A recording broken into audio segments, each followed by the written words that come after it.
যশোর পৌরসভার অধীনে 93টি সড়কের দৈর্ঘ্য 299 কিলোমিটার। এর মধ্যে 30টি সড়কের অবস্থা বেহাল।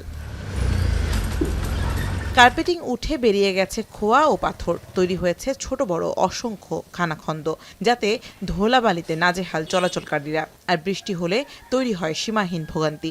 স্থানীয়রা বলছেন, চলাচলের অনুপযোগী এসব সড়কে প্রায়ই ঘটছে দুর্ঘটনা, নষ্ট হচ্ছে যন্ত্রাংশ। কাজ করা কোনো রকম ওই বাটাচ্ছে মানে আদলা দিয়ে মানে রোড করার জন্য টাকা দেয়, সে রোড তো হয় না। রেল লাইন ক্রস করে যে রাস্তায় টার্মিনালে যেতে হয়, সেই রাস্তা বিগত 3 দশক ধরেই কিন্তু এখনো পর্যন্ত কোনো কাজই হয়নি। পৌরসভার এই রাস্তাটা এত নিম্নমানের সামগ্রী দিয়ে করা, এখানে গর্ত ওখানে গর্ত, যশোর পৌরসভার অবস্থা খুব বেহাল দশা। সড়ক ভাঙাচোরা হয় পণ্য পরিবহনে ভোগান্তিতে পড়েছেন স্থানীয়রা, যাতে বাড়তি পথ ঘুরে যেতে হচ্ছে ব্যবসায়ীদের। এছাড়া ভোগান্তিতে স্কুলগামী শিক্ষার্থী ও রোগীরা। খড় ভাঙে, স্কেল ভাঙে, ভ্যানালারা ভ্যান দিয়ে চলে যায়, ভ্যান এখানে উল্টে যায়। মাল নিয়ে আসতে গেলে অ্যাক্সেল ভেঙে গাড়ি নিয়ে পড়ে থাকে ওই পানির মধ্যেই।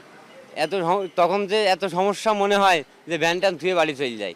অল্প একটু পানি বৃষ্টি হলেই রাস্তা পুরো হাঁটু পর্যন্ত পানি হয়ে যায় এবং যাতায়াত করা একেবারে দুঃসহ হয়ে পড়ে। এখানে রিক্সা আসতে পারে না, আমরা সাইকেল নিয়ে অনেক কষ্ট করে কলেজে যেতে হয় আমাদেরকে। তবে পৌর কর্তৃপক্ষের দাবি, এরই মধ্যে অনেক সড়কই মেরামত কাজ শুরু হয়েছে।